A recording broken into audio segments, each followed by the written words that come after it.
ചരിത്രീം ഈ നിൻ പെരുന്നാളിൽ മൃതരാശ്വാസമതും ജീവിതരാശയുമാർജിപ്പാൻ പ്രാർത്ഥിക്കണമേ. ത്രിയേക ദൈവത്തിൻ്റെ തന്നെ തിരുനാമം വാഴ്ത്തപ്പെടുമാറാകട്ടെ. ഇത്രയും വന്യരായ വൈദിക ശ്രേഷ്ഠരെയും കർത്താവിനാൽ അനുഗ്രഹിക്കപ്പെട്ടവരെ, ഒരിക്കൽ കൂടെ ദൈവമാതാവിൻ്റെ പെരുന്നാളിൽ ആയിരിക്കുവാൻ തക്കവണ്ണം ഇടയാക്കിയതിന് ദൈവത്തെ മഹത്വപ്പെടുത്തും. എല്ലാ വർഷവും നിരവധി തവണ ദൈവമാതാവിൻ്റെ പെരുന്നാളുകൾ നമ്മൾ ആചരിക്കുകയും മാതാവിനെ കുറിച്ചുള്ള ചിന്തകൾ പലപ്പോഴായി നമ്മൾ ശ്രവിക്കുകയും ചെയ്തുകൊണ്ടിരിക്കും. ഈ ചിന്തകളൊക്കെ നമ്മളെ ഹൃദയത്തെ സ്പർശിച്ചില്ലെങ്കിൽ, നമ്മളെ പ്രവർത്തനങ്ങളെ സ്പർശിച്ചില്ലെങ്കിൽ അതുവഴി പ്രത്യേകിച്ച് പ്രയോജനങ്ങളൊന്നുമില്ല എന്ന് പറയേണ്ടതായിട്ട് വരും. ഒരു കഥ പറഞ്ഞുകൊണ്ട് ആരംഭിക്കും. മാർസിയോ എന്ന് പറയുന്ന ഒരു ഗായകനുണ്ട്. വളരെ മനോഹരമായ രീതിയിൽ ഗാനങ്ങൾ ആലപിക്കുന്ന ഒരു ഗായകൻ. അദ്ദേഹത്തിൻ്റെ മറ്റൊരു പ്രത്യേകത അദ്ദേഹത്തിൻ്റെ നീളമുള്ള മുടികൾ. നല്ല മനോഹരമായ നീളമുള്ള മുടികൾ ഉപയോഗിച്ചുകൊണ്ട് താൻ പാടുന്ന പാട്ടിനൊത്തവണ്ണം ആ മുടികൾ ആട്ടിക്കൊണ്ട് അദ്ദേഹം വളരെ മനോഹരമായിട്ട് ഗാനങ്ങൾ ആലപിക്കും. ഇത് കാണുന്ന ആരാധകർക്ക് ഭയങ്കര സന്തോഷം. അദ്ദേഹം ആ തലമുടി ആട്ടുന്ന കാണുന്നതും പാട്ട് പാടുന്നത് കേൾക്കുന്നതും ഒക്കെ ആരാധകർക്ക് ഭയങ്കര സന്തോഷമായിട്ടുള്ള കാര്യം. അത് കാണുവാൻ തക്കവണ്ണം നിരവധി ആളുകൾ അവിടെ കടന്നു വരുന്നതും സർവ്വസാധാരണം. ഒരു ദിവസം ഈ മാർസിയോ എന്ന് പറയുന്ന വ്യക്തി ഒരു സ്റ്റേജ് പ്രോഗ്രാം അവതരിപ്പിച്ചുകൊണ്ടിരിക്കുമ്പോൾ വളരെ മനോഹരമായി താളത്തിൽ തലമുടികളൊക്കെ ആട്ടി പാട്ടൊക്കെ പാടിക്കൊണ്ടിരിക്കുന്ന അവസരത്തിൽ പെട്ടെന്ന് കുഴഞ്ഞു വീഴും.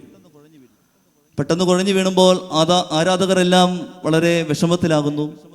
ഒരുപാട് പേര് ഓടി വന്ന് ഇദ്ദേഹത്തെ എടുത്തുകൊണ്ട് ആശുപത്രിയിലേക്ക് പോകും. പ്രാഥമികമായ ചികിത്സകളൊക്കെ നടത്തി ആവശ്യമായ ടെസ്റ്റുകളൊക്കെ ചെയ്തു കഴിഞ്ഞപ്പോൾ മനസ്സിലായി അദ്ദേഹത്തിന് ക്യാൻസർ രോഗബാധിതനായിട്ട് ഇരിക്കുക. നമുക്കറിയാം, ക്യാൻസർ രോഗം ബാധിച്ചു കഴിയുമ്പോൾ പ്രധാനപ്പെട്ടതായിട്ട് നടത്തപ്പെടുന്ന ഒരു ട്രീറ്റ്മെൻറ്റാണ് കീമോതെറാപ്പി എന്ന് പറയുന്ന ട്രീറ്റ്മെൻറ്റ്. അദ്ദേഹം അതിന് വിധേയനാകുകയാണ്. ഈ കീമോതെറാപ്പിയുടെ ഡോസുകളൊക്കെ കഴിഞ്ഞ് ഓരോ ദിവസം മുമ്പോട്ട് പോകുമ്പോൾ ഓരോ ഡോസുകൾ എടുക്കുകയും അതിന് ട്രീറ്റ്മെൻറ്റൊക്കെ ഏകദേശം പൂർണ്ണതയിലേക്ക് എത്തി. തിരിച്ച് വീട്ടിലേക്ക് പോകുവാനുള്ള അനുവാദം ഡോക്ടർമാർ നൽകുകയാണ്. ഡോക്ടർമാർ വീട്ടിലേക്ക് പോകുവാൻ അനുവാദം കൊടുത്തതിന് ശേഷം അദ്ദേഹം താമസിച്ചിരുന്ന ഹോസ്പിറ്റലിലെ മുറിയിൽ ഒരു കണ്ണാടിയുണ്ട്. ആ കണ്ണാടിയുടെ ഫ്രണ്ടിൽ പോയി കുറച്ചു നേരം നോക്കി നിന്നു. ഒന്ന് കരഞ്ഞു. കരഞ്ഞതിൻ്റെ അർത്ഥം നമുക്ക് എല്ലാവർക്കും മനസ്സിലാവും. കീമോതെറാപ്പി ചെയ്യുമ്പോൾ സർവ്വസാധാരണമായി നഷ്ടപ്പെടുന്ന ഒന്നാണ് മുടികൾ. അദ്ദേഹം ആ മുടിയെ വളരെയധികം സ്നേഹിച്ചിരുന്ന വ്യക്തിയാണ്. കാരണം അത് ഉപയോഗിച്ചാണ് ഗാനങ്ങൾ ആലപിച്ച് ആരാധകരെ കൂടുതലായിട്ട് ആകർഷിക്കുവാൻ തക്കവണ്ണം ഉപയോഗിച്ചിട്ടുണ്ട്. അത് നഷ്ടപ്പെട്ടു പോയത് അദ്ദേഹത്തിന് വളരെയധികം വേദന ഉണ്ടാക്കി. എങ്കിൽ പോലും ആ സാഹചര്യത്തെ തരണം ചെയ്യണം എന്നുള്ളത് കൊണ്ട് അവിടെ നിന്ന് യാത്ര തിരിക്കുകയാണ്. സ്വന്തം ഭവനത്തിലേക്ക് പോവുകയാണ്. സ്വന്തം ഭവനത്തിലേക്ക് തൻ്റെ വാഹനത്തിൽ പോകുന്ന അവസരത്തിൽ ആ ഭവനമുള്ള ഗ്രാമത്തിൻ്റെ വാതിക്കലെത്തിയപ്പോൾ ഒരുപാട് പേര് അവിടെ തടിച്ചുകൂടി നിൽക്കുന്നത് കാണുന്നു. ഒരുപാട് ആളുകൾ ആ ഗ്രാമത്തിൻ്റെ മുമ്പിൽ ഇദ്ദേഹത്തെ സ്വീകരിക്കാൻ വേണ്ടി കൂടിയിരിക്കുക. ഇദ്ദേഹത്തിൻ്റെ ആരാധകരുടെ ഒരു വലിയ വൃന്ദമാണ് ഇവിടെ ഒരുമിച്ച് കൂടിയിരിക്കുക.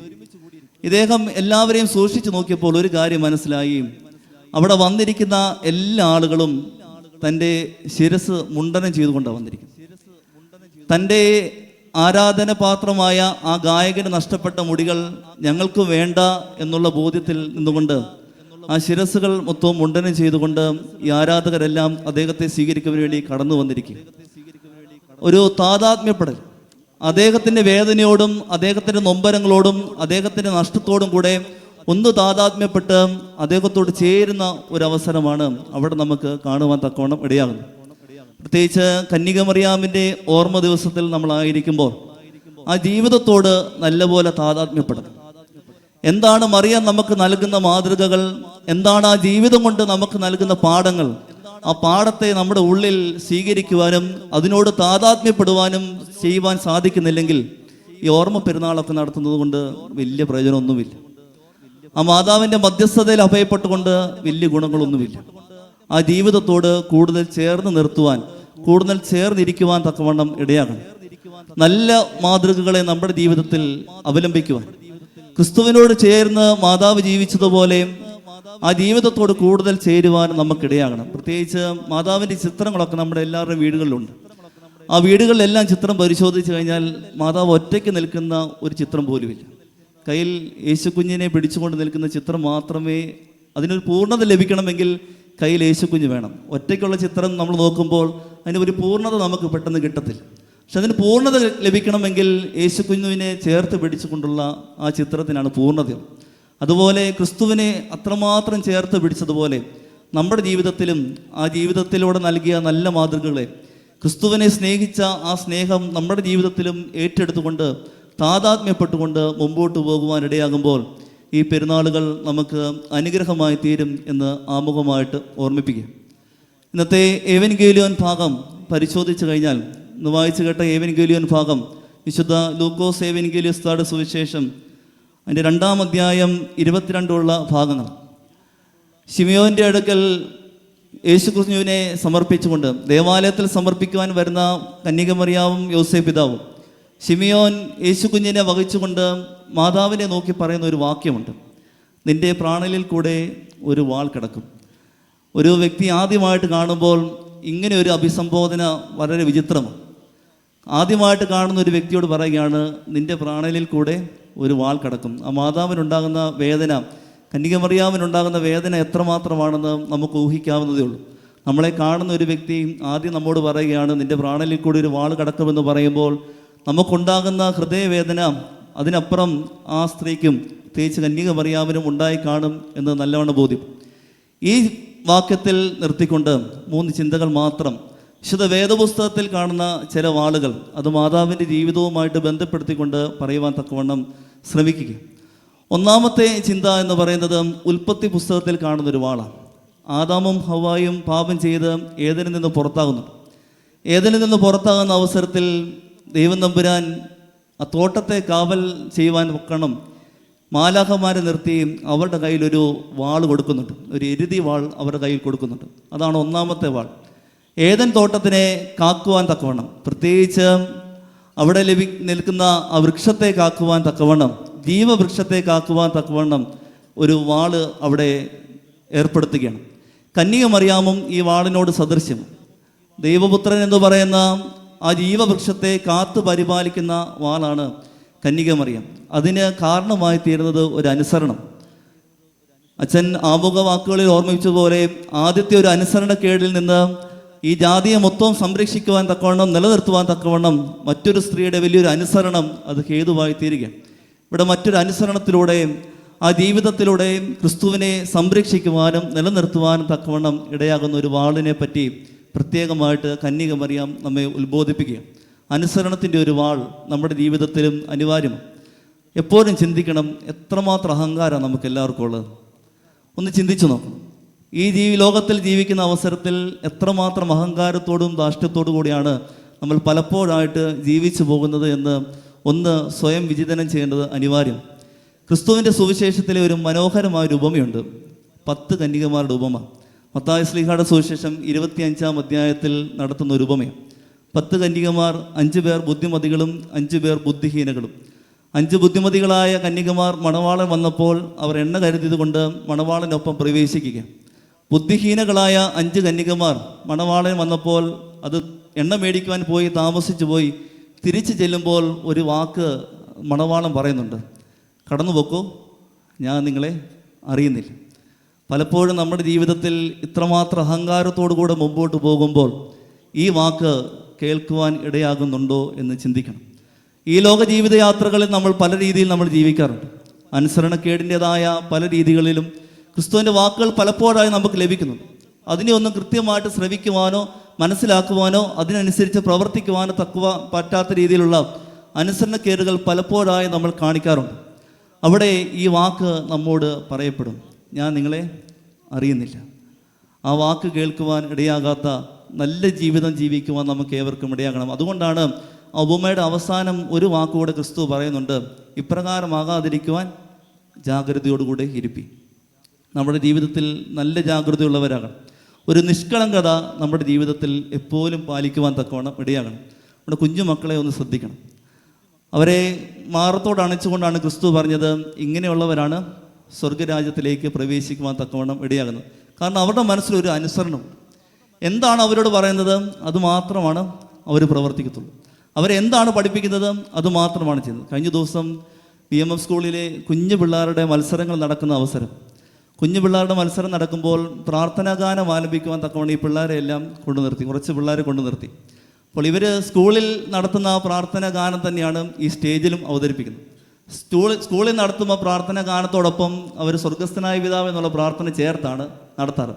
ഇവിടെ പക്ഷേ ഈ സ്വർഗസ്ഥനായ പിതാവേ എന്നുള്ള പ്രാർത്ഥന വേണ്ട, പാട്ട് മാത്രം പാടിയാൽ മതി എന്ന് അവരെ പഠിപ്പിച്ച് നിർത്തിക്കൊണ്ടാണ് അവിടെ കൊണ്ടുവന്നത്. അവിടെ കൊണ്ടുവന്ന് നിർത്തി കഴിഞ്ഞപ്പോൾ ഇവരെന്നെ ചെയ്തു, ഈ പാട്ട് പാടുന്നതിനൊപ്പം തന്നെ സ്വർഗസ്ഥനായ പിതാവേ എന്നുള്ള പ്രാർത്ഥനയും കൂടെ ഏറ്റു ചൊല്ലിക്കൊണ്ടേയിരിക്കും. കാരണം അവർ പഠിച്ചതാ.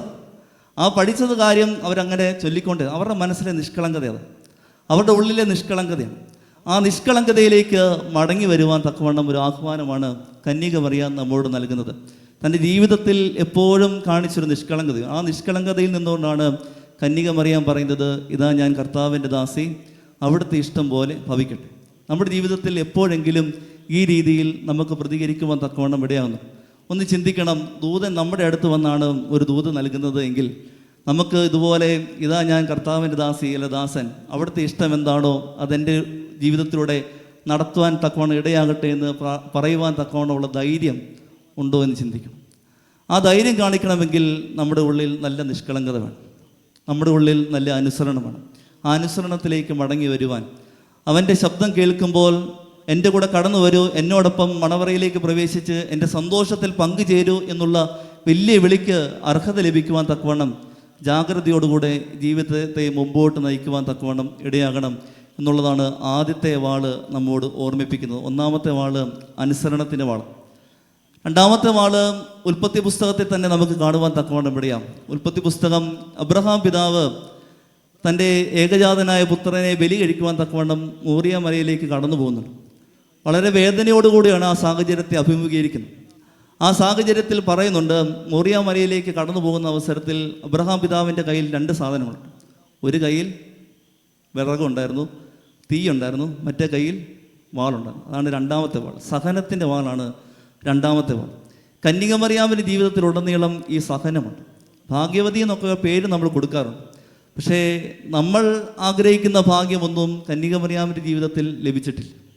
നമ്മൾ ഭാഗ്യത്തെയൊക്കെ അഭിസംബോധന ചെയ്യുന്നത് നമ്മുടെ ജീവിതത്തിലുണ്ടാകുന്ന നല്ല അനുഭവത്തെ പറ്റി, നമ്മുടെ ജീവിതത്തിലുണ്ടാകുന്ന നല്ല കാര്യങ്ങളൊക്കെയാണ് നമ്മൾ ഭാഗ്യമെന്ന് വാക്കുകൊണ്ട് ചിത്രീകരിക്കുന്നത്.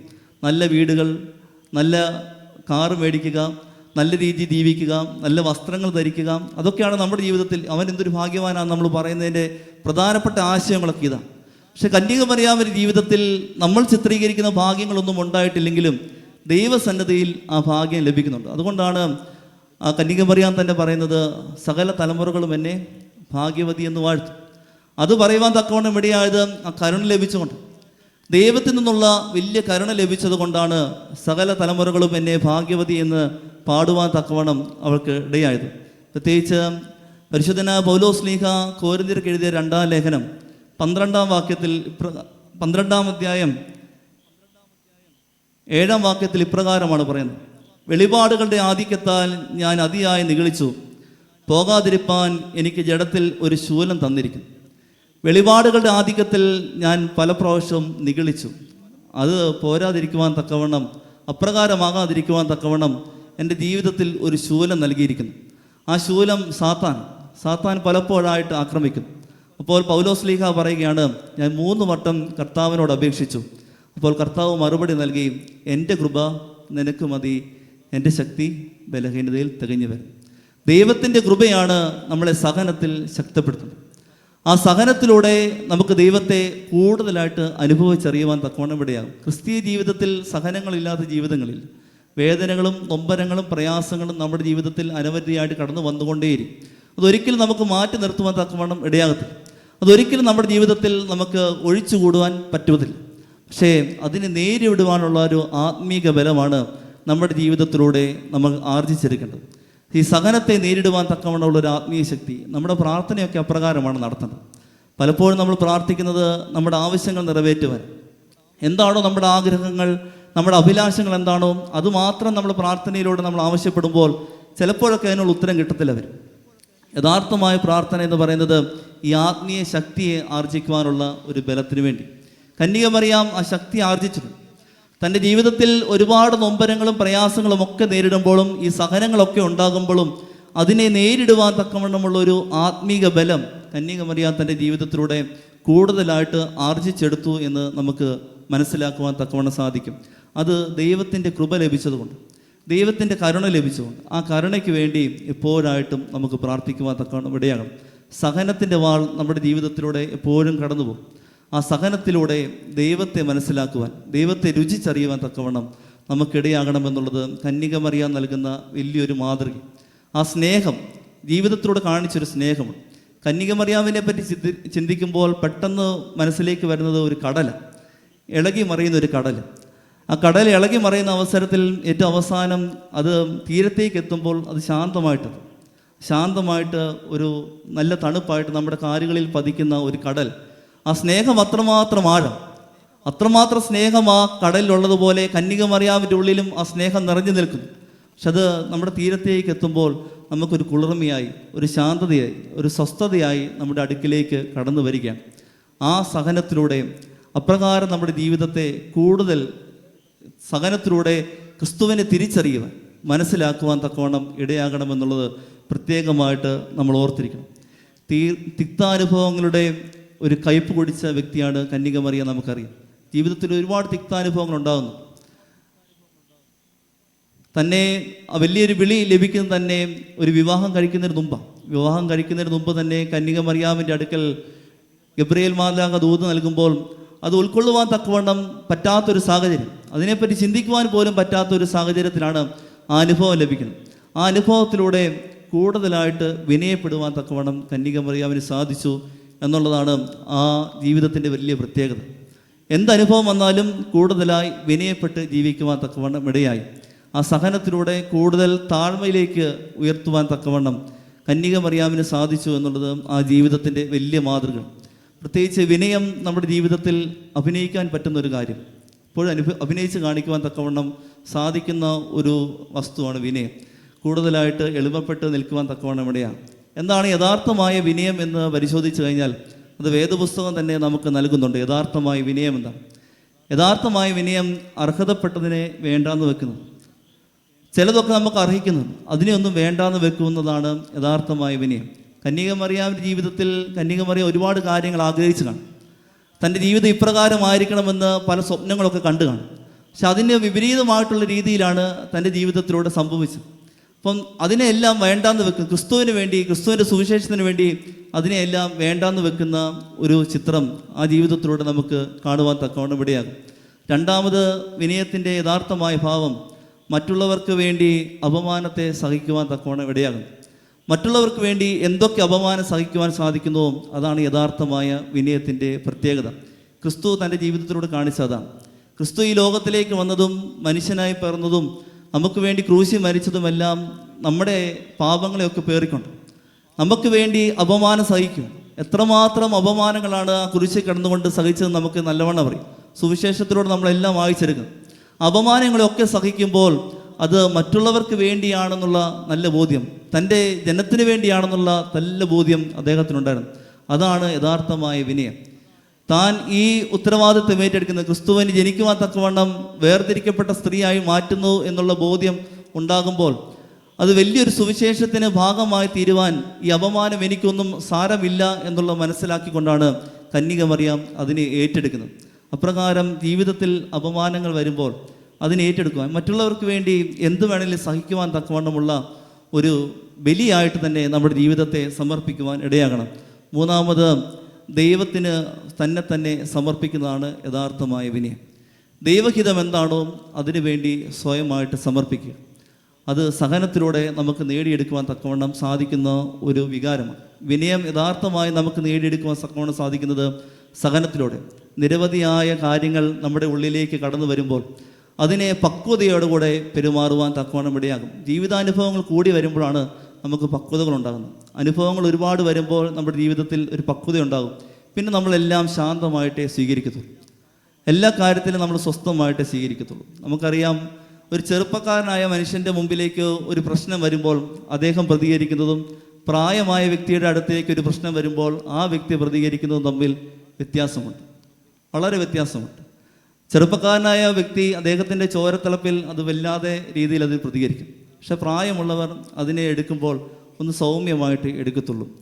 ഒരു അപ്പം ചുടുന്നവരെ നിങ്ങളെല്ലാവരും നമുക്കറിയാം, അപ്പത്തിൻ്റെ ആ മാവ് ദോശക്കല്ലിലോട്ട് ഒഴിക്കുന്ന അവസരത്തിൽ ആദ്യം പൊട്ടിത്തെറിക്കും, നല്ലപോലെ ഒച്ച ഉണ്ടാക്കും, ചെറിയ ചെറിയ ഒച്ചകളുണ്ടാക്കും.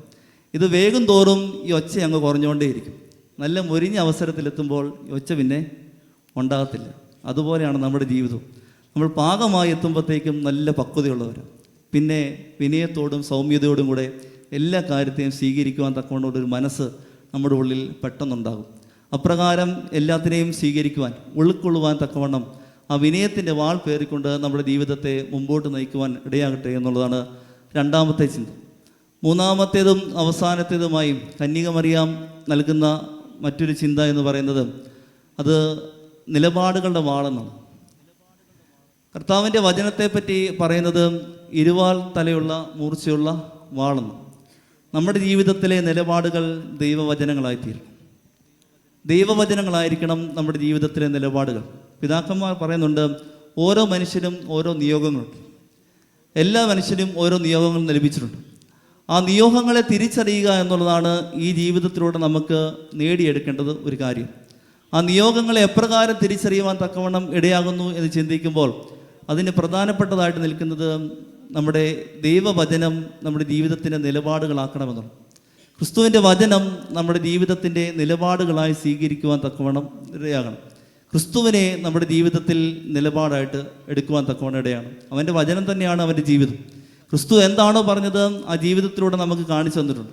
ആ ജീവിതത്തെ നമ്മുടെ ജീവിതവുമായിട്ട് ചേർത്ത് പിടിക്കുവാൻ തക്കവണ്ണം ഇടയാകണമെന്നുള്ളതാണ് നമ്മുടെ ജീവിതത്തിലൂടെ നമ്മൾ നേടിയെടുക്കേണ്ടത് മറ്റൊരു കാര്യം. നല്ല നിലപാടുകളുള്ളവരെ. കഴിഞ്ഞ ആഴ്ചത്തെ വേദഭാഗം നമ്മളെല്ലാവരും കേട്ടതാണ്. 2 പുത്രന്മാരെ പറ്റിയാണ് പറഞ്ഞത്. 2 പുത്രന്മാരോട് ഒരു കാര്യമാണ് പറഞ്ഞത്. എന്താ പറഞ്ഞത്? മുന്തിരിത്തോട്ടത്തിൽ പോയി വേല ചെയ്യുവാൻ. വിളി ഒന്നാണ്, പക്ഷേ പ്രതികരണം പലതായിപ്പോയി. നമ്മളെ പ്രവൃത്തി എപ്രകാരം ഇരിക്കുന്നോ അവിടെ ഇരിക്കും എല്ലാം. എന്താണോ നമ്മുടെ വിളി, ആ വിളിക്കനുസരിച്ച് നമ്മൾ പ്രവർത്തിക്കുവാൻ തക്കവണ്ണം ഇടയാകണം. നമുക്ക് ലഭിച്ചിരിക്കുന്ന വിളിയോട് ചേർന്ന് നിൽക്കുവാൻ തക്കവണ്ണം ഇടയാകണം.